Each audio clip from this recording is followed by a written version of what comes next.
Within the 8th Councilmatic District, there's significant LGBT population, but unlike, I think, and this is where we have feel need to explain, unlike rather the traditional LGBT community, the Black and Latino members of the LGBT community who live in East Harlem and who live in Mount Haven actually have some of or many of the same issues that go on in our 8th Councilmatic District. Affordable housing, lack of health care, these are all issues that are common goals and common themes. So just because someone has a different type of modality or a different type of community does not mean that those issues do not impact everyone. So that is why the 8th Councilmatic District is something that we all are concerned about, and we are concerned about who will be the next council person to lead the district. So I'd like to welcome everyone and just say that is one of the things that we have. So 20% of the questions will just be LGBT themed, but 80% of the questions will be relating to the entire community and the concerns that the entire community has, and not just one of the individual pockets. What I'm going to do is just turn this over to our other co-chair of the coalition, who's going to be asking questions, and also another member of our co-chair, John Felton Keith, who's going to be one of the moderators. So, education has always been key to the upward mobility of East Harlem and South Bronx residents. With the influx of charter schools, how do you propose to keep public schools well-funded and viable for the children who live in our communities? That my children are the product of public schools. My children go to PS 57. I was a product of public schools. I have a genuine problem with the fact that we continue to, as a city, allow the charter schools so much access to public space and to public dollars that should be reinvested into our public school systems. I think that the public schools need the additional resources, and that the fact that we're extending those resources to now fund charter schools that have the ability to raise privately is a problem, and I think that I would like to, to focus a little bit on that work. Okay, thank you. Next, Ms. Tamika Mapp, please. All right. So as PTA president for River East Elementary School, I was in charge of 181 kids.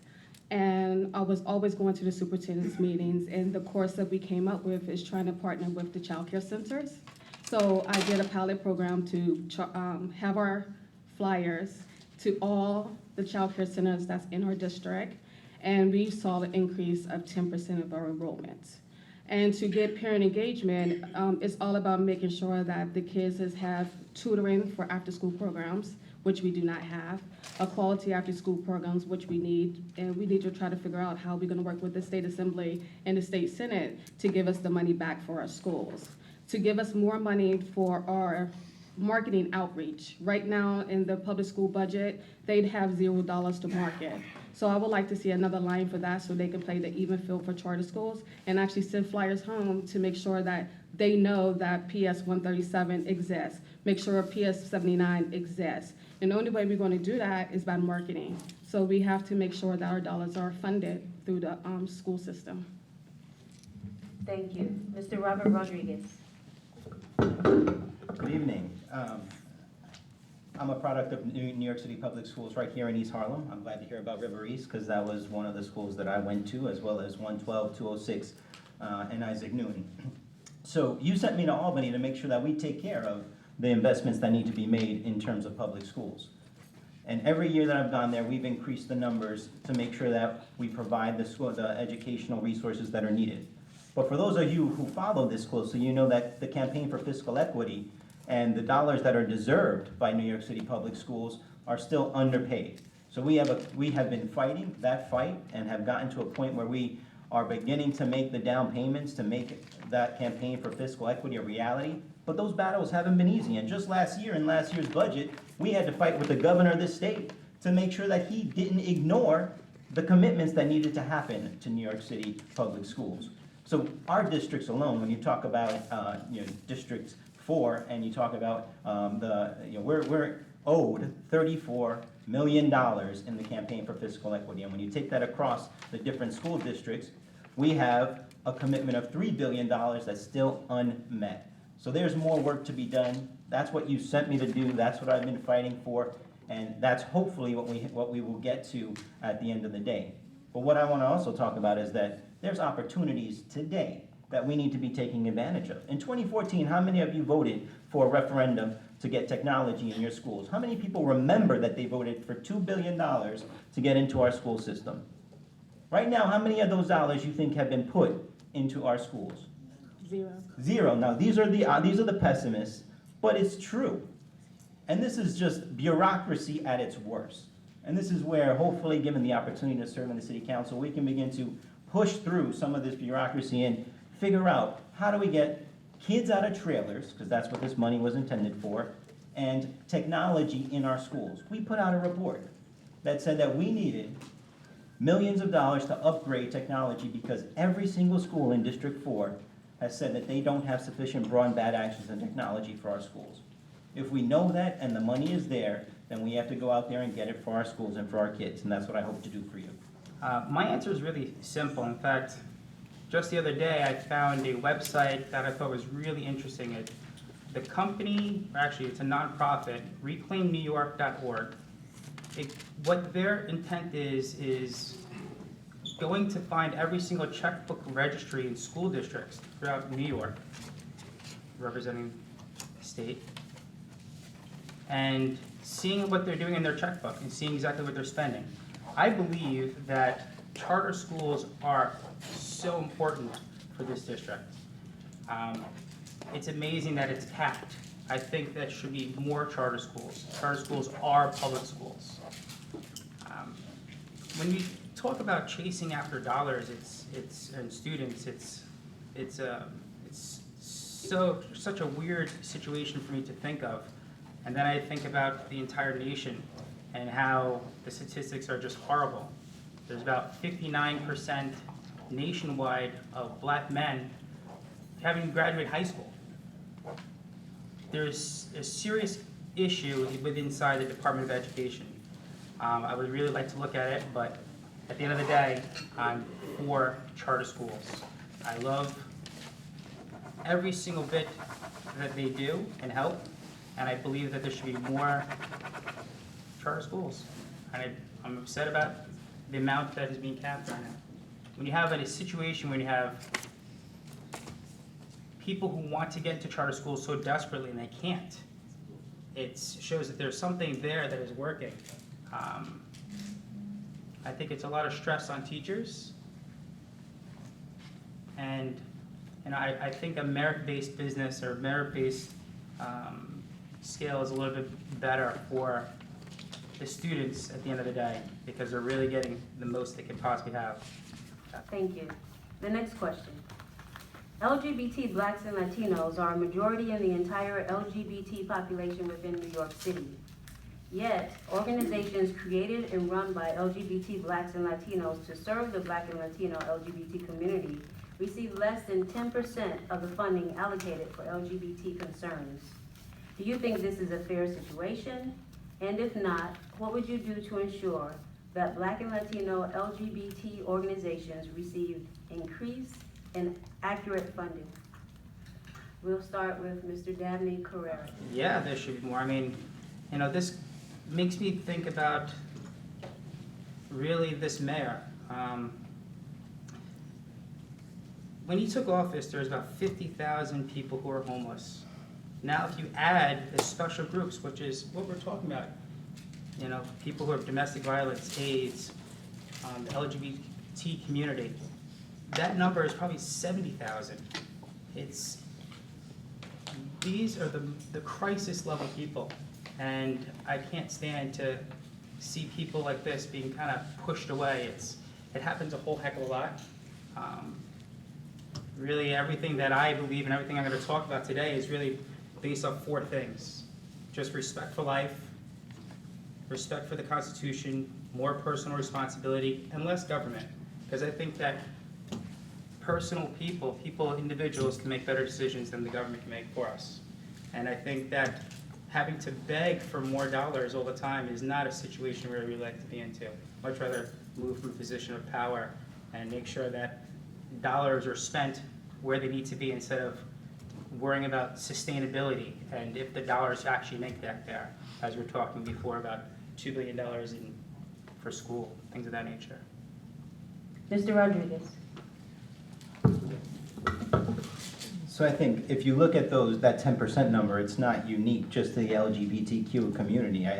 It just struck me that when you talk about cultural arts funding, and in particular, you have a similar parallel in terms of local and/or organizations of color getting fewer resources than the mainstream, and mainly white large organizations. And that, I think, is a consistent theme in the way that inequality, and when you talk about inequality of service, income inequality, and how that ties into political activity, reflects itself in this city. And I think we cannot stand for that. We must recognize that it is not equal. There is not an equal voice, and there is not equal representation and equal support for a variety of different sources. On the contrary, the bigger organizations and/or the more vocal or organized seem to get more resources than those that are not. And I think that's one of the things that is important about the Harlem LGBTQ Task Force that has been created, that I am a part of, and that we are looking to explore how do we deal with those disparities in support that continue to impact our community.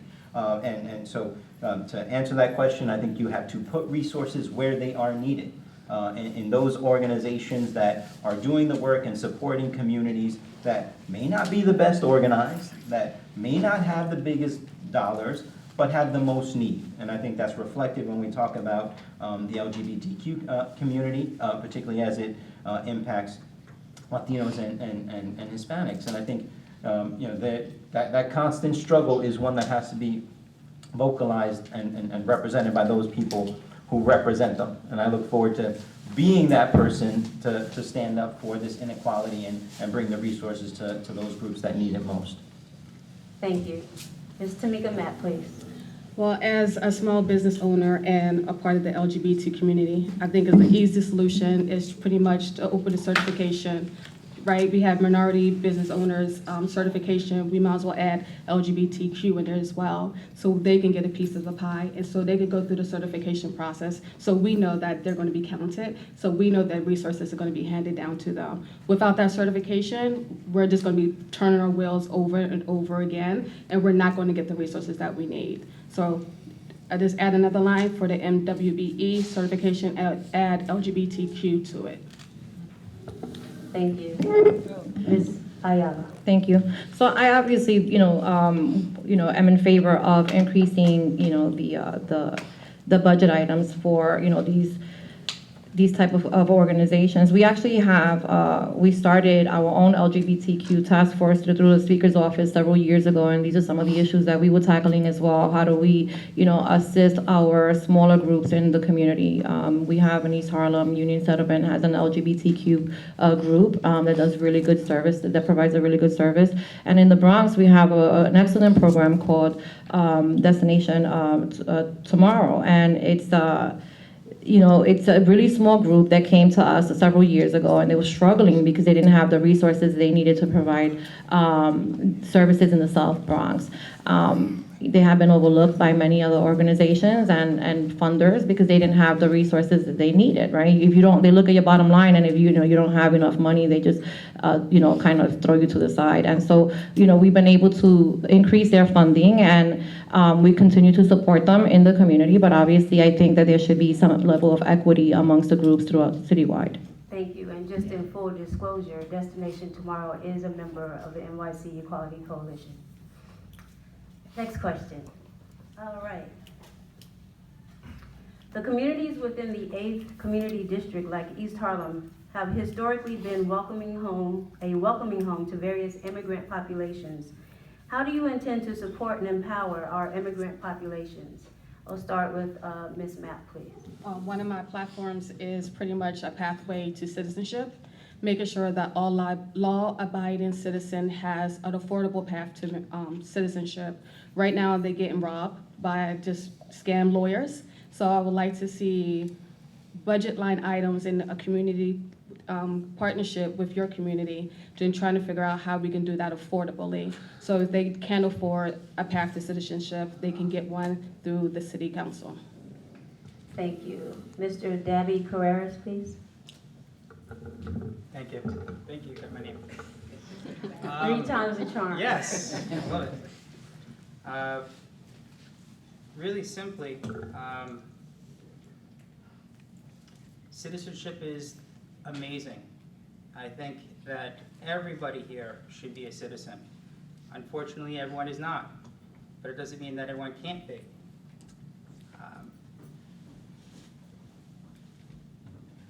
There's so much I could say on it. I mean, really simply with, I think the most broadest way I can answer it is the beauty that everyone sees in the world for citizenship and being an American, being a New Yorker. I think New York is the center of the universe, really. But it's the ability, and when you're an American citizen, the greatest thing about being an American citizen is that we have the ability to fail. And it's really strange for people to think of it that way, but when you have the ability to fail, you can create so much success, and I think that's what everyone here wants. I think that's the best way I can really sum up my opinion on immigration. Thank you. Mr. Robert Rodriguez, please. Sure, I think we have to give a lot of credit where it's certainly due, and the speaker has certainly been a leader in terms of creating opportunities for defining sanctuary city and making sure that we create many of the path roads that are necessary to maintain, strengthen the immigration in the immigrant community, particularly when they face such significant challenges. Every time we read the paper, we hear about construction of a wall in different parts and just really radical statements about how we should treat people. But I think what is good about East Harlem and what's good about the community that I've grown up in, watched change, whether we were talking about Italians at one point, Puerto Ricans later, the Mexican community now, is that we have embraced all of our differences and found a way to live together harmoniously and respect each other. And that has to be a principle that we continue to advocate for moving forward. We cannot alienate the people that help make our community great.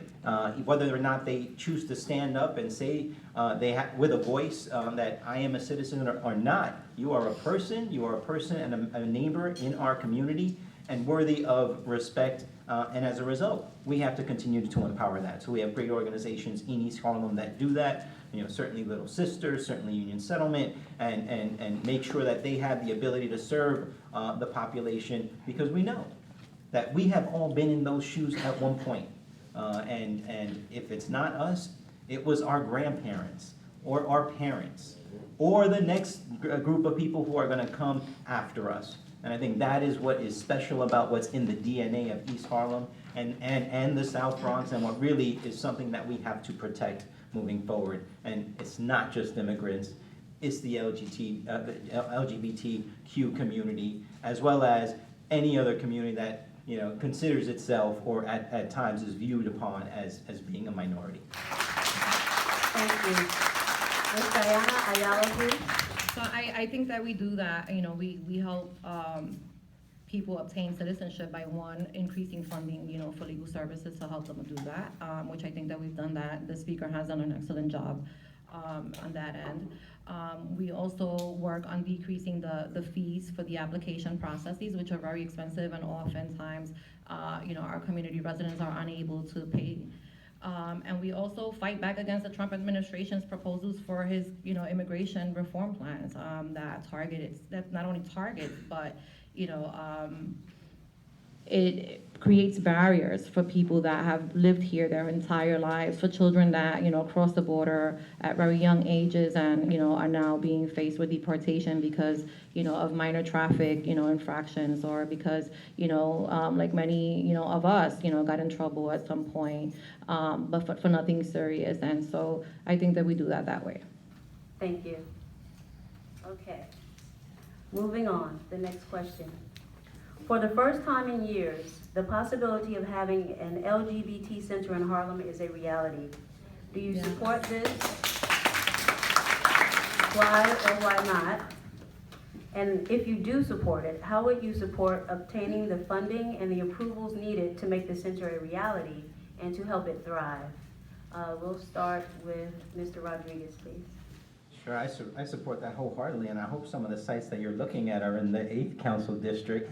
Well, Because we certainly would be excited to welcome that prospect to have you here, and certainly be, certainly going on the funding side. I mean, I think that is an important area where both the city and the state can come together to make sure that we provide a center for diversity and for the LGBTQ community to have a place here in Harlem. So you were saying, I hope you were saying, yes, we're looking at the aid. Well, what I was gonna interrupt, but I don't wanna waste your time. Okay. So I'll let you finish your question and then I'll interject. Okay, so I think that's important to us, and it's important to Harlem, being such a cultural center, and when we talk about East Harlem and El Barrio and the diverse panoply of people that we have here, it's important that everyone feels that they have a place to be, a place that reflects them. Whether we think about it historically as, La Maqueta and what it was, people still identify that as a place here that reflects them. And when we talk about what either East Harlem El Barrio or Harlem will look like in the next 20 years, you want to make sure that those things continue to reflect the DNA of that community. And the LGBTQ community is part of our DNA and should have a home here in Harlem and East Harlem, and also in the Bronx. Thank you. I was just going to add that we do have an interim space that's temporary on East 115th, but we're looking toward a larger, more viable space. Next with that question, please, Ms. Tamika Mapp. Yes. Being a type of person that I love community service, being a Girl Scout leader, I'll be volunteering my time at the community center and making sure that discretionary funds is allocated for the center and making sure we get the resources that we need. Thank you. Ms. Diana Ayala. I would obviously definitely be supportive of that. I think that, these programs show that they work, right?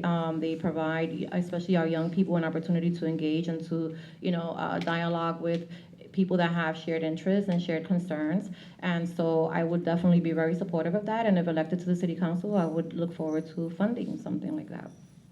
Thank you. Mr. Dabby Carreras. Yes.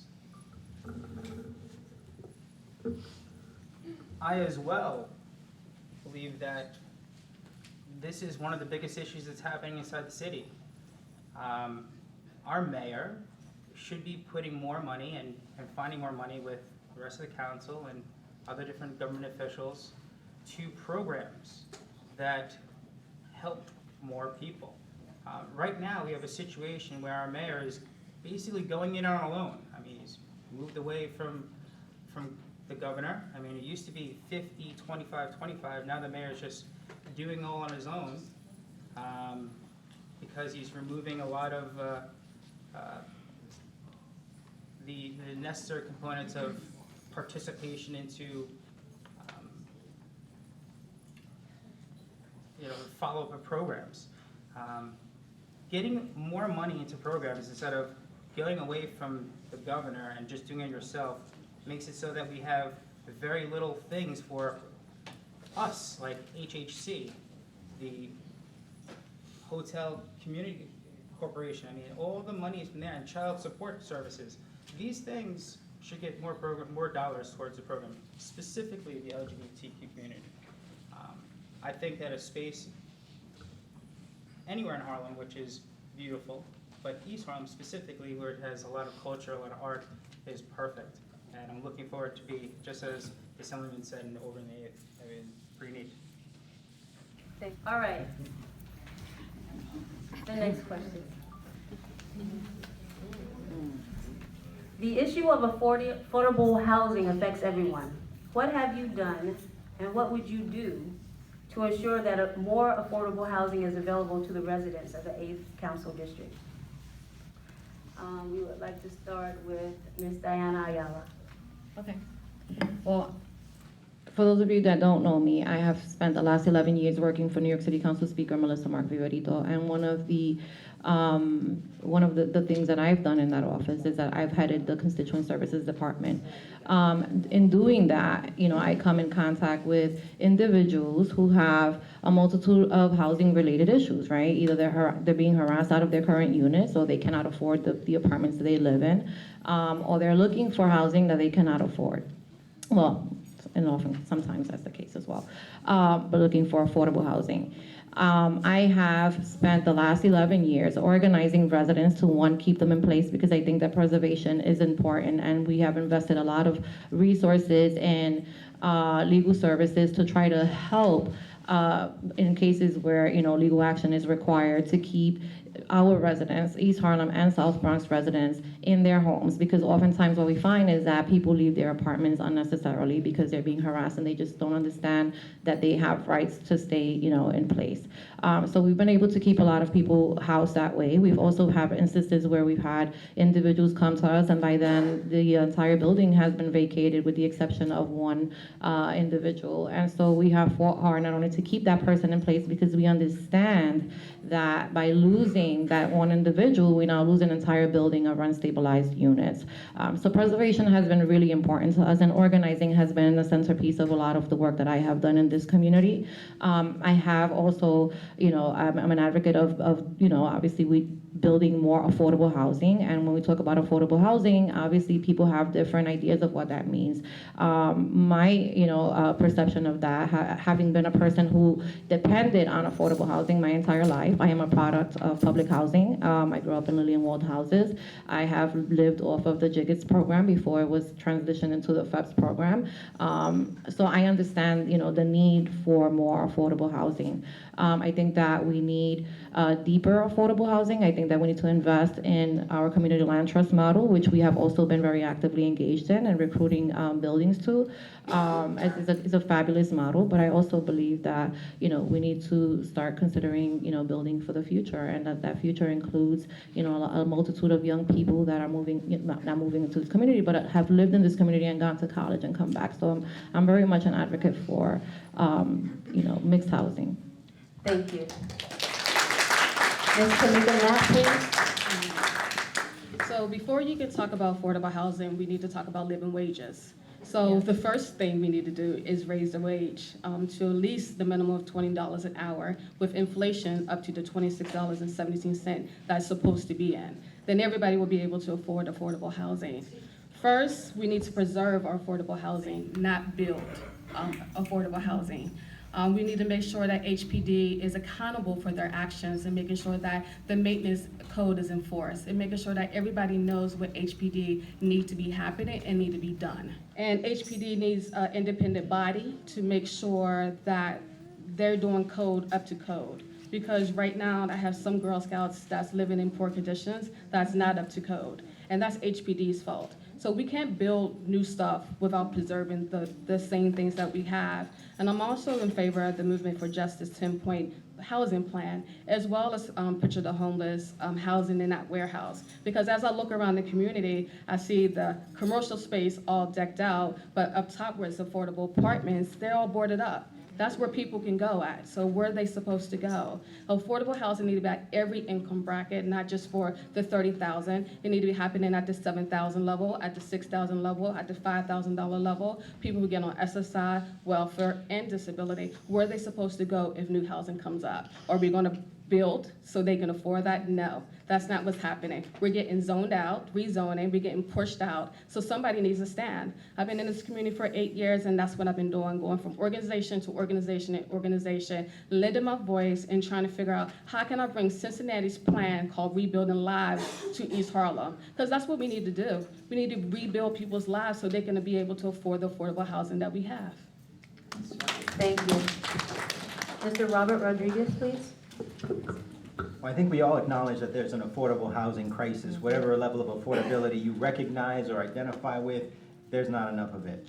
So, I mean, I have been in a position, thank you to all of you, where you sent me to Albany to try and start working on these problems, to actually come out there and put together some solutions to deal with that. You sent me there to figure out how we bring resources towards Mitchell-Lamas and figure out how we get Lakeview not to exit the Mitchell-Lama program so that we can keep affordable housing in our community.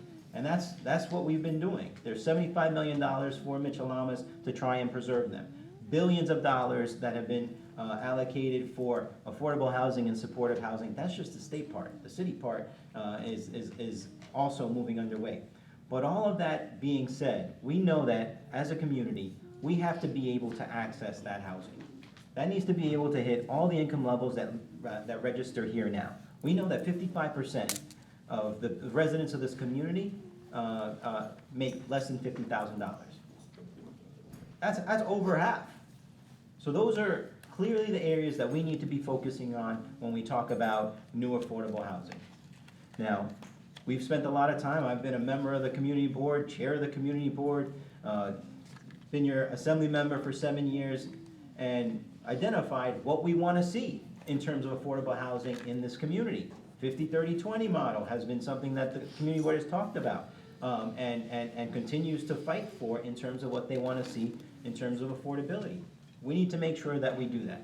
And quite frankly, we're running out of time to do that.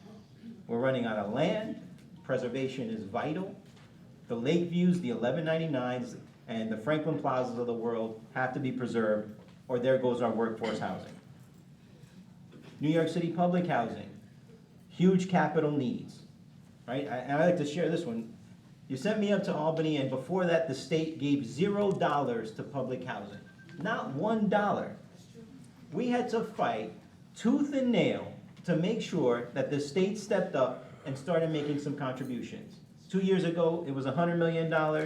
Today, another $200 million.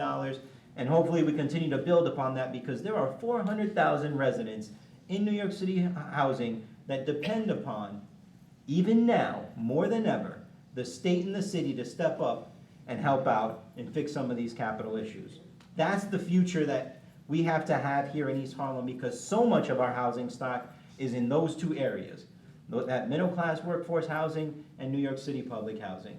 The new stuff we have to create, and I mentioned the areas that we need to build upon to target those area median incomes. But again, if we're not hitting on all of those cylinders at the same time, we are going to be pushed out. And that is the fear that everyone has, and that everyone collectively needs to work towards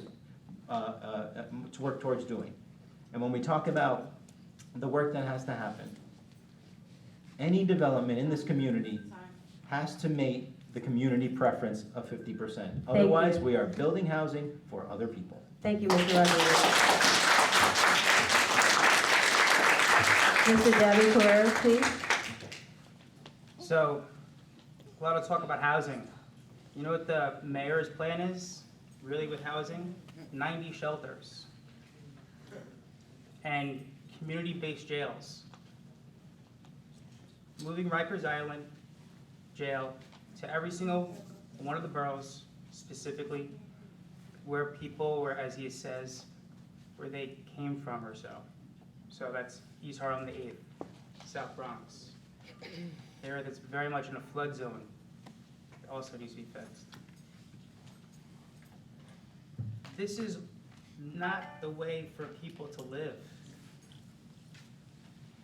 Something was said about living wage. You know, let's talk economics for a second. Supply and demand, market finds the price, and it clears. Labor works the exact same way. So if you move the demand higher, there's less supply. That means you're creating more unemployment.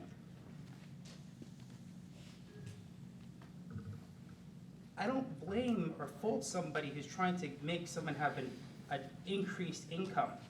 And I think 2016 there was 30 states and jurisdictions that had laws on there about phasing a $15 minimum wage, speaking of 20.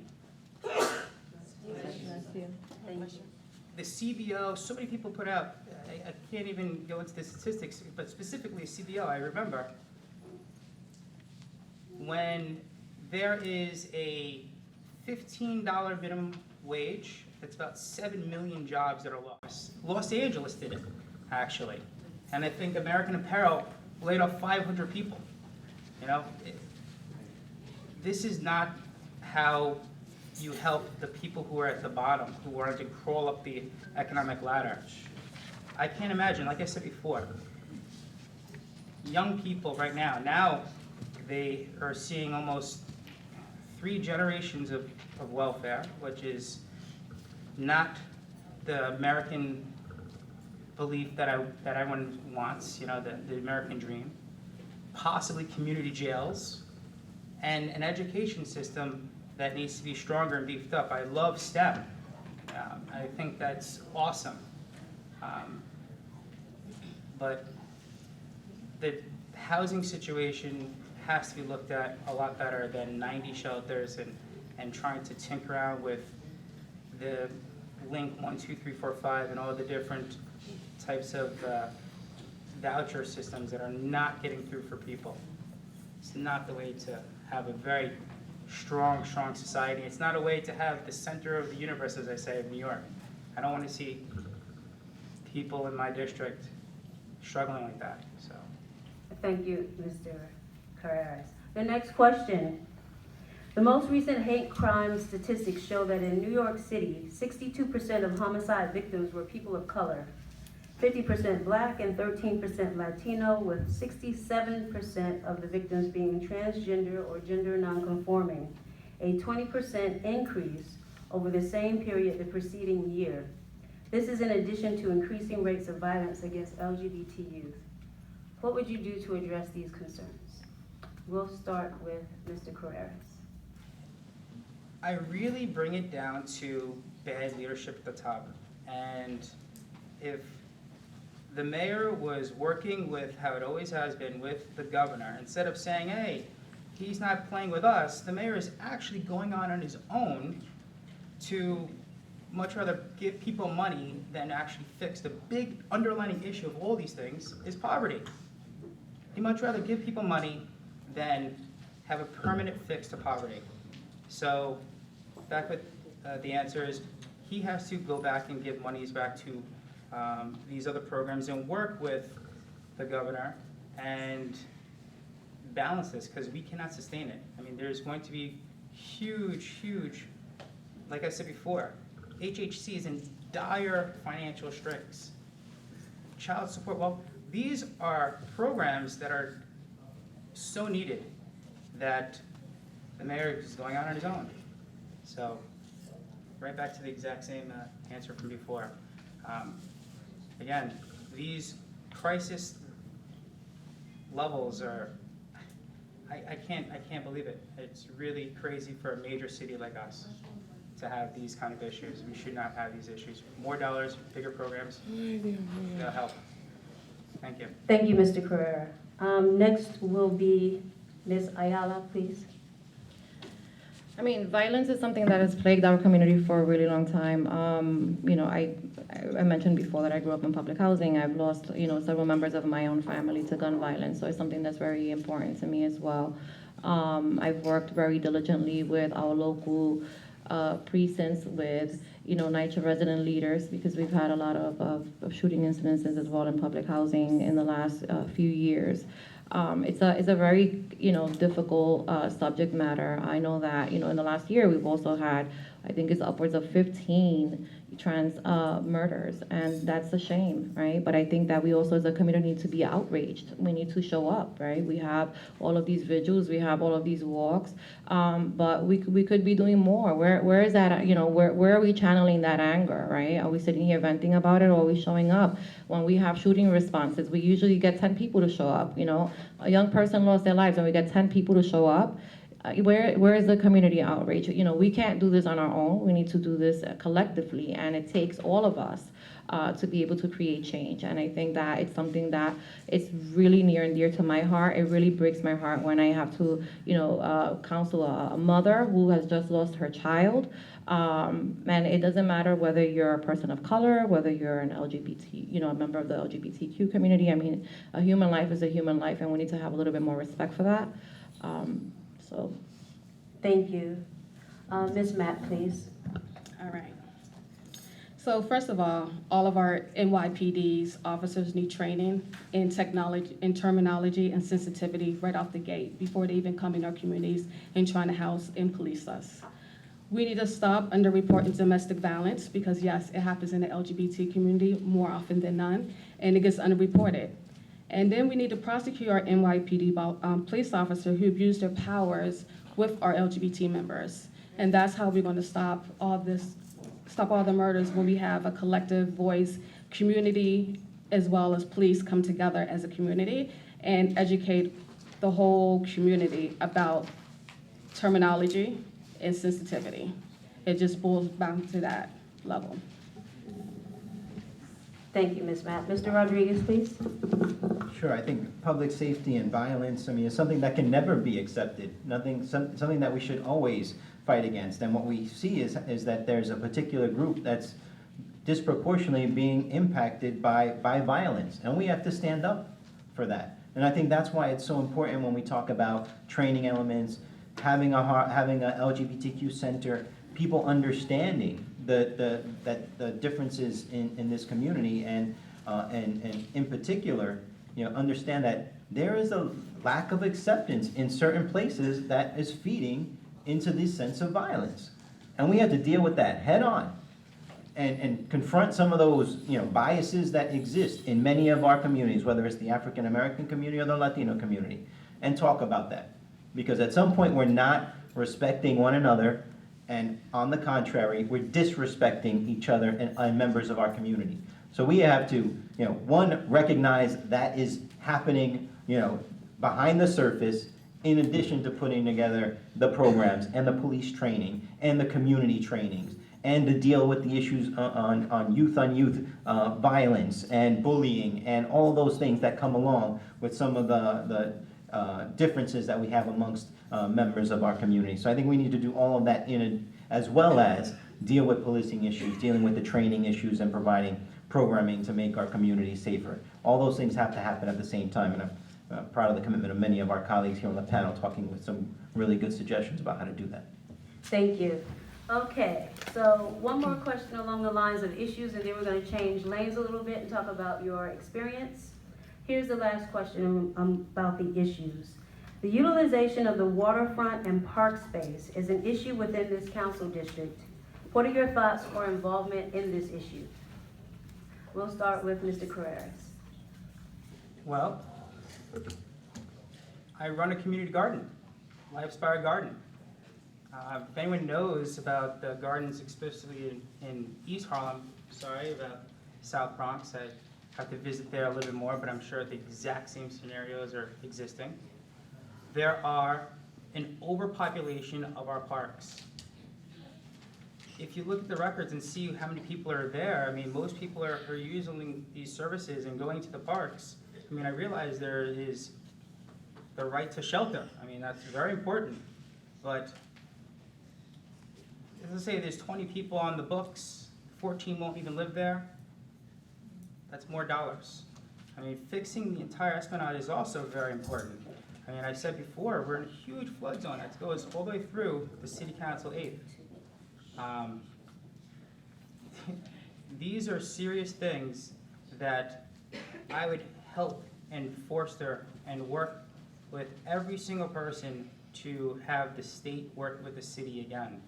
And I don't take the excuse of what really a lot of the officials are saying about sustainability. That's what they're looking for. I'm looking for growth. Sustainability helps next to no one. Thank you. Mr. Rodriguez, please. So the East River Esplanade and the South Bronx waterfront are two of the most important areas and would be priorities if I were elected to the city council. We put out a report, I think 3 years ago now, where we talked about the tale of two rivers, which shouldn't come as a surprise to anybody. If you look at the Hudson River from literally Harlem all the way down to Battery Park City, it's fabulous. You can wrap around Manhattan, go to the East River, you have East River Park. That's fabulous too. You start coming up the East River and you're in a wasteland, literally of park space and disconjointed waterfront all the way. And we have an esplanade that is literally falling in the river. It has been falling in the river for 12 years and it continues to fall in the river. So we need to have a commitment from the city to invest capital to do that. And not a little bit of capital, right? This is one of the big ones. This is one that's gonna cost hundreds of millions of dollars. But think about how we can do that collectively, with support from the state, with support from the city and the private. This could be something transformative for both of those communities and what we deserve. The state, we put $4.5 million just towards the pier, but we need more money to do that. The pier costs $18 million to do. When we talk about, there's been 35 committed, that's enough to patch holes for the next couple of years. but we need more, and we deserve more as a community. We do not have any other parks and open space. For those of you who are familiar, we know Central Park is a long way away, and Thomas Jefferson is completely overburdened. There's just nowhere to be. I know we were there last weekend, and there's no picnic space. This is an opportunity to create park and open space for our entire community that we deserve. And particularly when we're talking about rezoning and how we transform our community, this should be one of the areas where we have to invest, as well as the point around sustainability. We can build a really nice park. We've done the work, we've had the vision, we've done the sessions. Now we have to get the city to step up and start investing. And that's what I want to do as your council member. Thank you. Ms. Tamika Mack, please. Well, as your city council member, I will be doing the same thing, but instead of throwing money there, I'll be helping my Girl Scouts maintain the space and making sure that the community be able to maintain the space once we put it together, because it takes a community to keep the space nice. So that's all I have to say. Thank you, Ms. Mapp. Ms. Ayala, please. It's okay. Sorry. No, I actually agree with the assembly member on this one. I think that, the fact that the East River Esplanade is in the condition that it's in is atrocious. I mean, we've had, sinkholes, literal sinkholes in that location. It makes the waterfront at this point dangerous to the constituents of this district. I think that, it boils down to adding, more funding. And I don't understand why it's taken the city this long to invest the necessary capital. And although there has been some money invested, it's obviously not enough to keep up with the deterioration of that of that current space. The waterfront in the South Bronx has also been something that the residents there are really interested in preserving, and I think that there's also a lot of opportunity to do really great work there to revitalize it and to convert a lot of that into parkland. Thank you. Okay, so now we're going to change lanes a little bit and move into talking generally about politics and your experience. The first question being, along the lines of community boards, so with community boards in mind, do you think that community boards should represent all segments within the community? And in that vein, a recent action by the Borough President's Office has left Community Board 10, which covers part of the 8th Council District, without an openly Black or Latino LGBT member, even though there is a significant LGBT community within Central and East Harlem. Do you agree with this? And how have or would you address such with the Borough President's Office? Starting with you, Ms. Ayala. Okay. I mean, I'm not familiar with that particular case, so I don't feel comfortable responding to something that I don't have all of the facts, on. I don't know if it was intentional. It kind of almost sounds like that. Having known Gail Brewer, I know her to be, a fair legislator, and I would find it difficult to believe that that happened on purpose. But through the Speaker's office, I have been involved in the recruitment of community board members, and I think that we have done a really good job in terms of ensuring equality on the board and ensuring that there's a level of diversity. Thank you. Ms. Tamika Matt, please.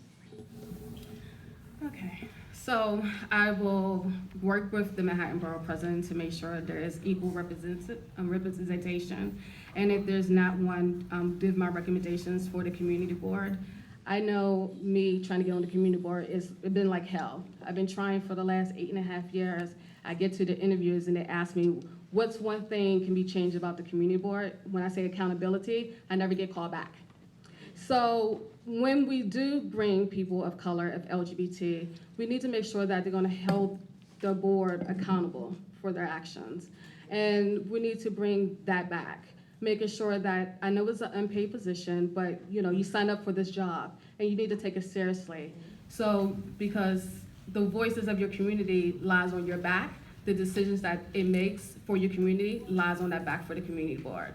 So I'll be wholeheartedly working with the Manhattan Borough President to make sure that won't happen again, and 2, to make sure there's equal representation. Thank you. Mr. Rodriguez, please. Sure. As a former member and chair of the community board, I recognize how important they are in terms of shaping the opinion and building consensus and providing a voice for the community. And it's important that voice is as diverse as it can be, which means diversity of ethnicity, gender, race, age, profession. You need all of those opinions to come in and be reflective of the interests of the community. So again, not knowing the specifics of that, just looking at it purely on a demographic basis, if you're looking at the 50 picks that you have in, or the 50 spots that represent that community board, and as a council member, you have X number of slots, how do you make sure, that diversity is reflected, right? So I mean, the commitment that I make is, I want to make sure that 50% of the selections that I have are certainly women, and that there is representation of all ethnicities, all ages, and in terms of my recommendations for community board members. So I think it's an important commitment that the council member has to make, and be responsive and reflective of the community that they serve. So that's how I would do it. Thank you. Mr. Carreras. When I go to CB11 meetings, it's actually really, really neat, because I've been trying to get onto CB11 for many years, and I wonder why I never get even a call back for an interview. So it's very, very important, because this is where everything really happens. I mean, the city speaker really chaperoned participatory budgeting. I thought that was awesome. This is really where it all happens. And in fact, at CB11, when a bunch of us were all about in arms because the rezoning that the mayor is trying to do, really push East Harlem apart and change the name from El Barrio, with bigger, denser buildings. I mean, I kind of wonder why he's doing that. Maybe to take the jewel of property taxes that would be really beautiful against the, Nassau, Suffolk, Westchester, and find somewhere to get new monies. But back with the question, I think every single person, if they're the right man or woman for the job, they'll get that position. I wish that I was the right man that Gail allowed me on to the CB11M. But at the end of the day, at that CB11 meeting that I remember specifically, we were fighting to get dollars over towards the Esplanade. And it was amazing because little Miss Francis was basically almost unheard. So I think it was phase 1, 2, or 3 looking for dollars. It was just a little bit. I think it was like 35 million was the top tick. But it was very, very important to be there, and I think that everyone should be at community board meetings. So, yes. Do I think that there should be more representation? 100%. Okay, and this piggybacks off the previous question. Have you personally been a member of Community Board 11 in East Harlem or Community Board 1 in Mott Haven? If so, what role? And do you think those community boards what role do you think community boards should have in the creation, approval, or veto of city policies? Some of that has been apparent in your previous response, but please expand upon your response. We'll start with Ms. Ayala, please. I actually have not been a member of any of the community boards. Okay. I'm not a member of any community boards, but I would like to see a little bit more control when it comes to land use and community land space. Thank you, Ms. Mapp. Mr. Rodriguez?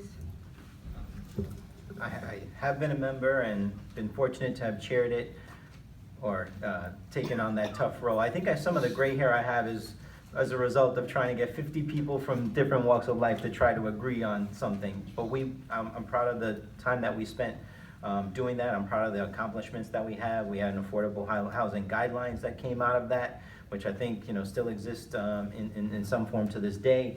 So I'm proud of my service there, and it certainly was a foundation to eventually serve in the assembly. So I thank all the community board members who are here for your evenings and for your service.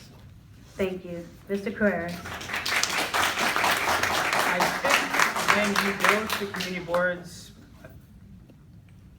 you sign in, you can be part of the discussion at least after 4 or 5 times.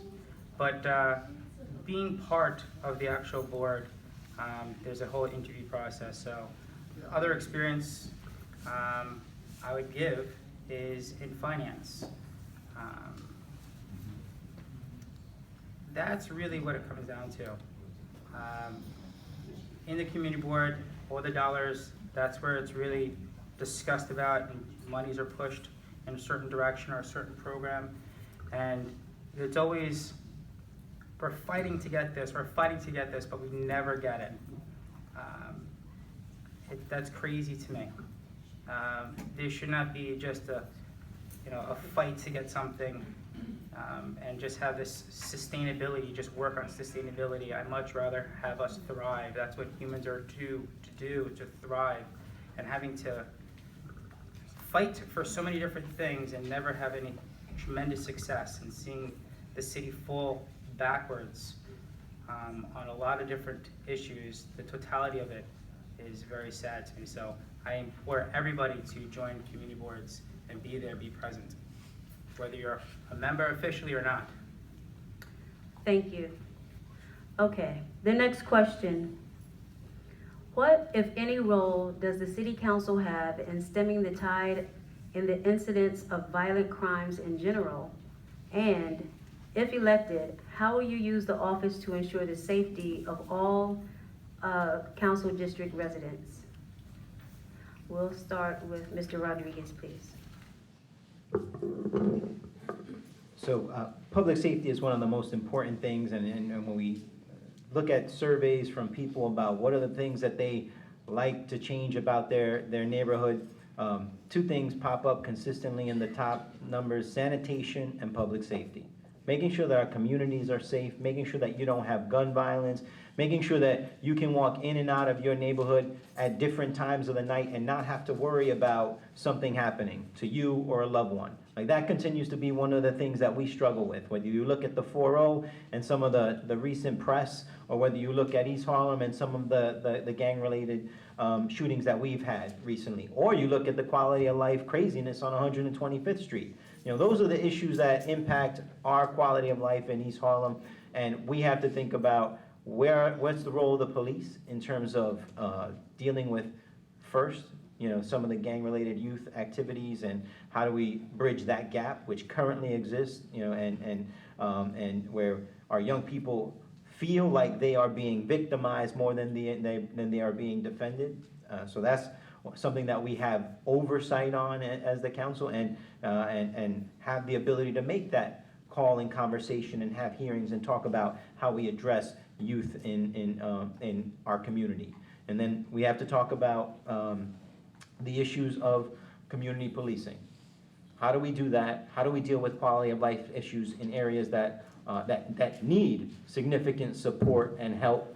Because we want safe corridors to get through, and we want to make sure that that's better. So I think that's where the role of the council person is, to bring those resources, to make 125th Street an impact zone, to make sure that we have the presence that's there, as well as the supportive services around that to help clean up that community, the part of our community.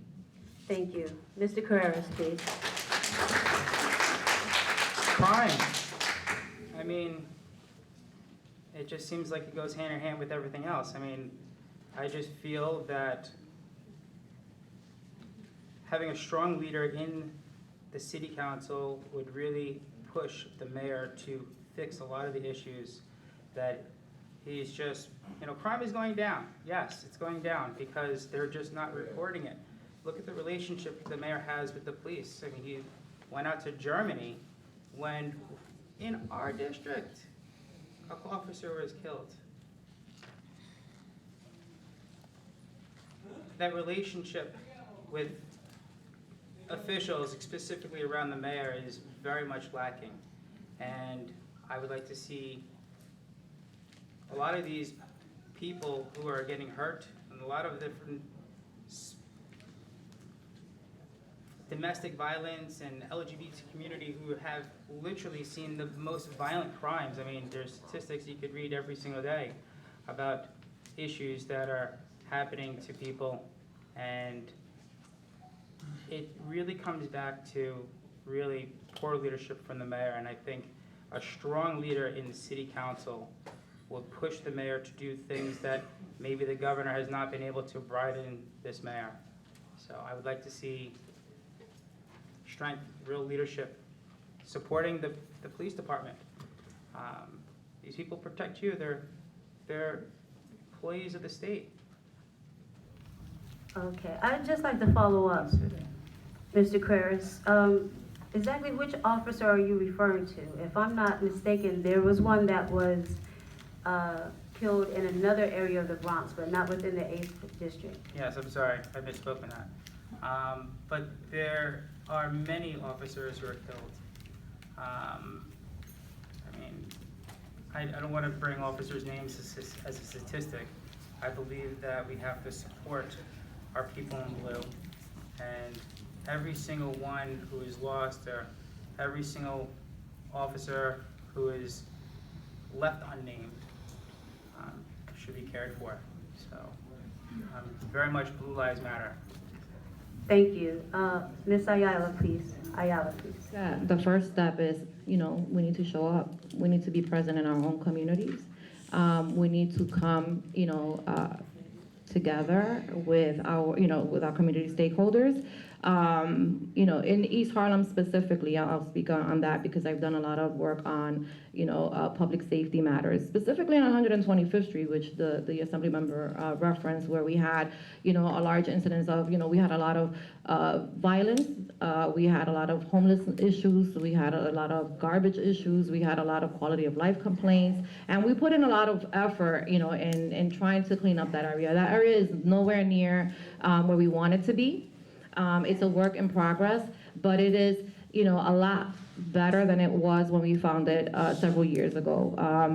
Through the work of the city council, through my work at the city council speaker's office, we were able to pass several pieces of legislation to eradicate the synthetic marijuana issue that we had that was, prominent on 125th Street. We also put in resources. We were unfortunately, forced to put in a mobile police station on 124th and 125th Street on Lexington Avenue because of the severity of, the criminal cases that were happening there. We had a rape that occurred on Lexington Avenue. We had a stabbing that occurred by McDonald's. But I think that one of the things that I found was that, oftentimes there was really no accountability. There was no one, there was no presence there. Most people didn't know what was going on. And it took us a long time. We had to create, a community-led group, a working group of individual stakeholders that either had a stake, in what was happening or, were offering a hand in trying to eradicate some of those conditions. And we put in a lot of resources. We put in a lot of money for Wars Island residents so that they could provide programming because we found that a lot of the times the residents there were, settling on 125th Street and just basically sitting there because they didn't have anywhere else to go. But we've also invested a lot of time in funding, security cameras and working with our community residents, with resident leaders, with the police department to try to bring in, the necessary services. If you speak to the young people in this community, they'll tell you we need jobs, employ us. We've done that through the Jobs Plus program. We've been able to employ, a magnitude of, young people to try to get them off the street. So it's a combined effort, but we first need to show up. If we're not at the table, then we're not being, as constructive as we could be. Thank you. Ms. Matt, please. Well, I'm a firm believer a community that plans together is a community that stays together.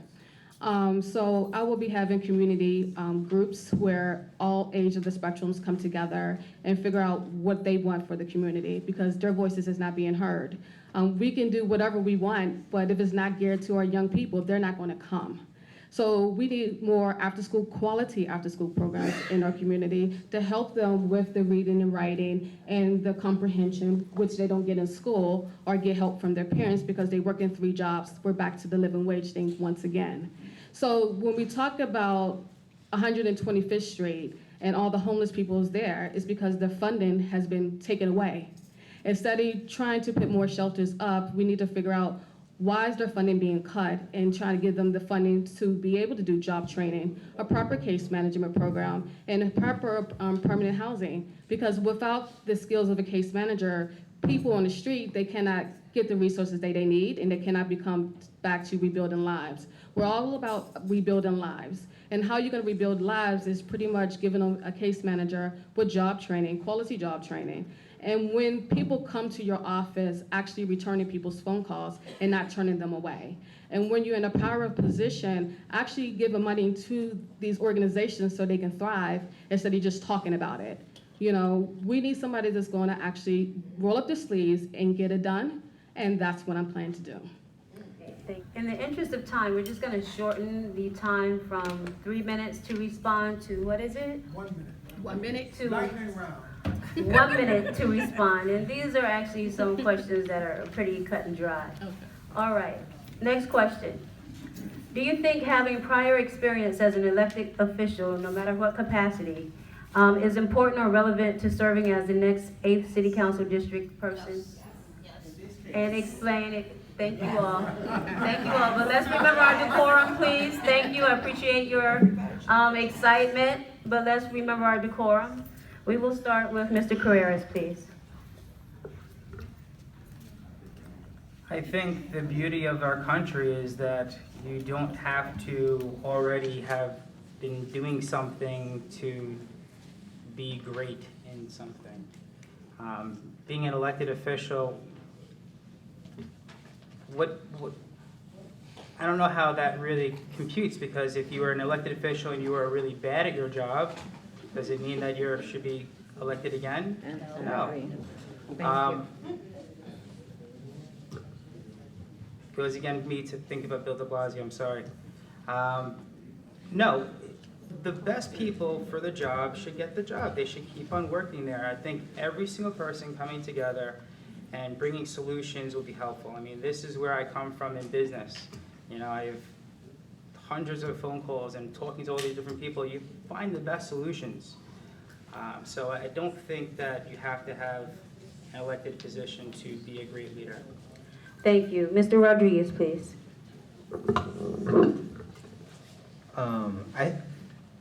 Everyone has to run at some point, and there was a moment in time when I wasn't an elected official, and I made the argument that you could make a difference. So I know that the right person with the right experience can have an impact at whatever stage there is. But I think what makes the opportunity that we have here now is you have somebody who has all those different experiences, who recalls what it was like to be a first-time candidate and be a first-time legislator 7 years ago, who now understands the complexity of state government, knows how to get resources to their community, understands how to bring that connection from state to city to bear for the residents of the city council district, who also spent time as a volunteer on the city, in the city as a community board member, who understands enough of that process to be effective and bridge the gap between state resources and city resources. So I think that's a unique opportunity, and in that case, I think it does make a difference that you have somebody with experience who can bring all those different levels for the accountability. Thank you, Mr. Rodriguez. Ms. Matt, please. Thank you, audience, for your participation, but please let's keep that to a minimum and allow each candidate to respond and have their time. Thank you. Ms. Matt, please. When seeking leadership positions, it's not always the most experienced or the most qualified that is most effective. A role like city council member requires a relationship building skills, someone that's good at collaboration with colleagues to advance legislation that will benefit the New York City and our district, while also being reachable and being accessible to our district residents, ensuring that their voices are going to be heard. Likewise, relationships should be forged with thought leaders and community activists to build bold solutions to the issues that plague our community. It's time for new leadership. Politics, as usual, have left us stuck. We have representatives who are at the mercy of real estate developers and other big ticket donors. While I just want to represent the people, I'm the best person to represent our district because I have a new and fresh approach of talking about issues like affordable housing, living wage, a path to citizenship, homelessness, family court, mental health issues, education, and many others. Thank you, Ms. Mapp. Ms. Ayala, please. I don't agree. My experiences in this job are not, Ivy League. My experiences are deeply rooted in personal experiences, the experiences that I have had in, being a single parent and being a teenage parent and being homeless and being, food insecure. Those are where my experiences come from, right? I understand the legislative process very well. I have worked with the city council speaker for the last 11 years. I don't think that, she kept me on payroll because of my looks. I think that I bring something to the table. And I think that, what makes me a unique candidate is the fact that, I don't, I'm not an elected official. I have never run for public office before. But the fact that I actually understand, the issues that our community constituents are going through, because they've been my issues, that means something, and it means something to the people in this district. And so I don't think that you have to be an elected official, in your previous life to run for any public office. I think that it's a level of commitment that you bring to the table. And I think that, also, when we talk, thank you. Thank you.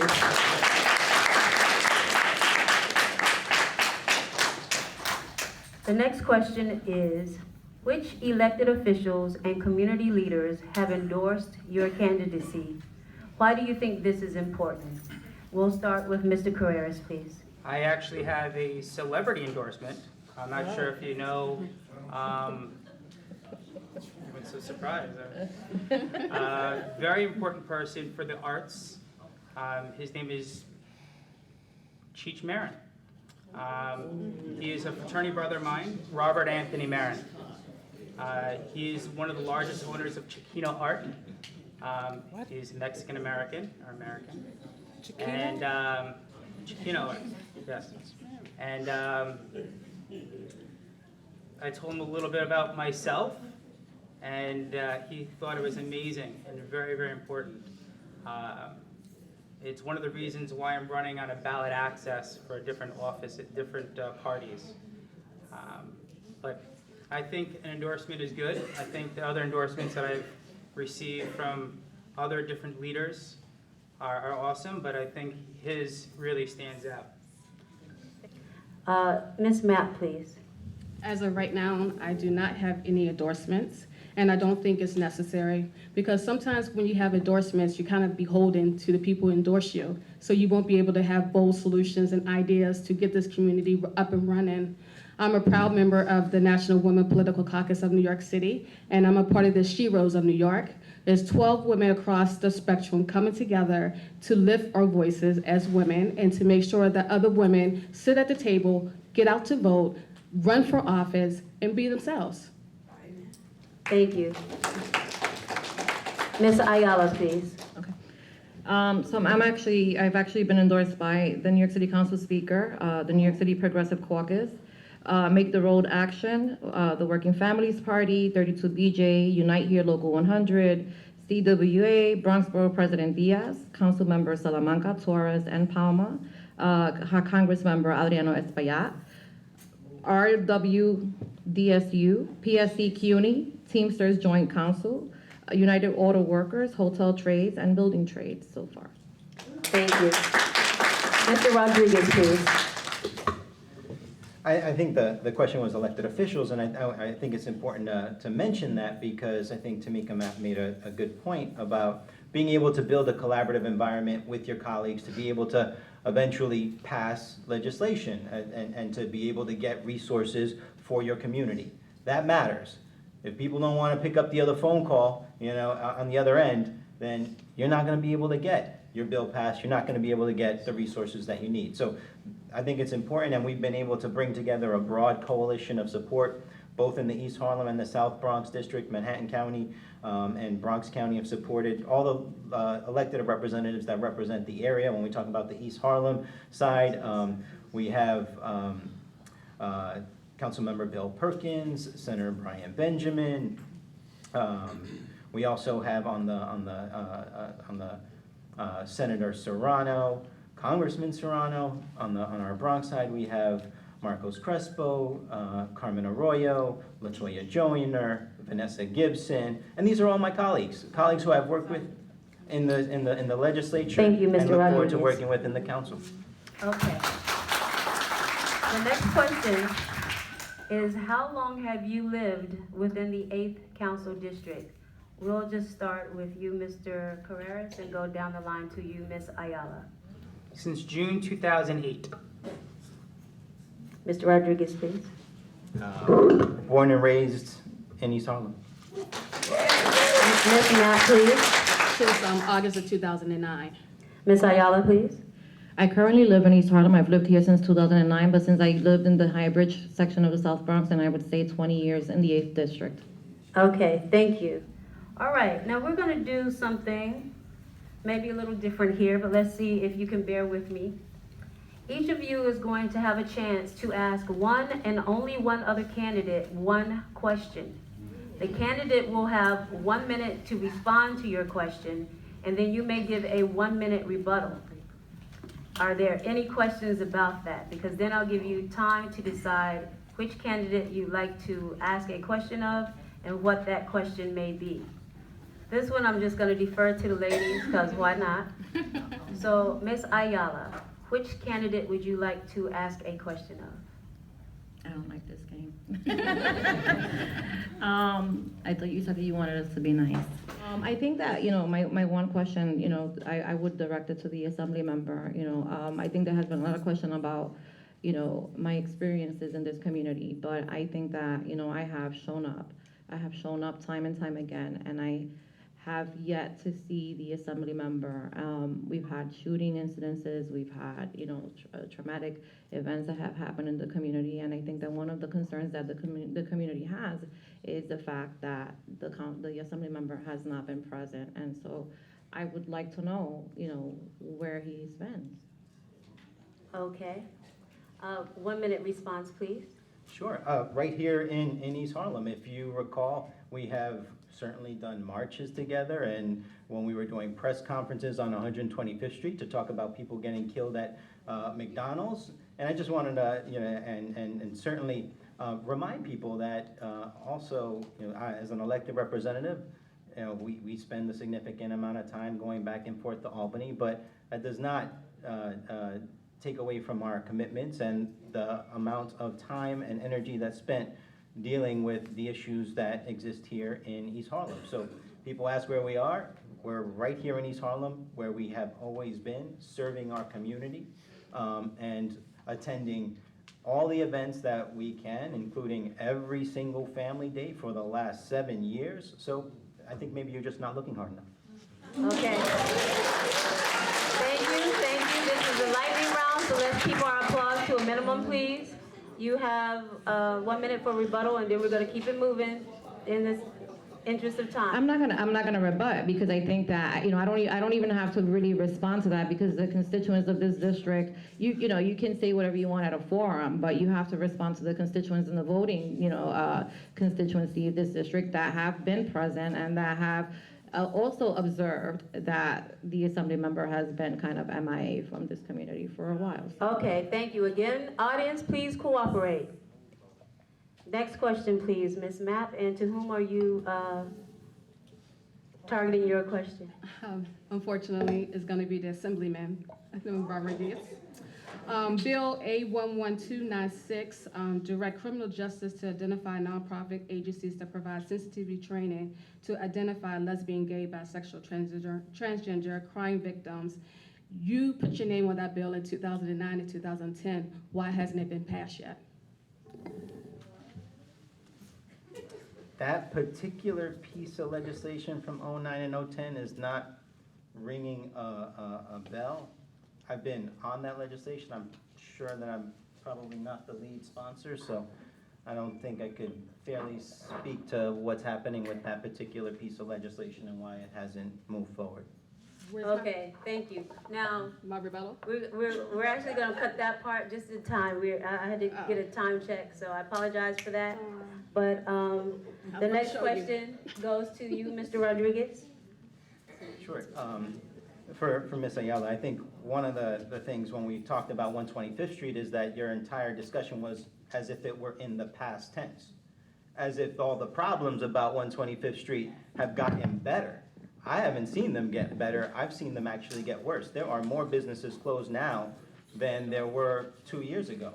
And when we talk about what's happening there, you know, if you look at the mobile station, it's been great, but all we've done is disperse the homeless and the methadone folks to other parts, moving as far south as 116th Street. So, you know, knowing that the problem has not been resolved and not been improved, you know, despite efforts, and I will say it's certainly a work in progress, you know, what would your plan be moving forward to address that and improve that, considering you've had 11 years to work on it already? Well, Okay. All right. Now, under- unfortunately, given our time, I can't give you the rebuttal time. Sorry about that. But, I'll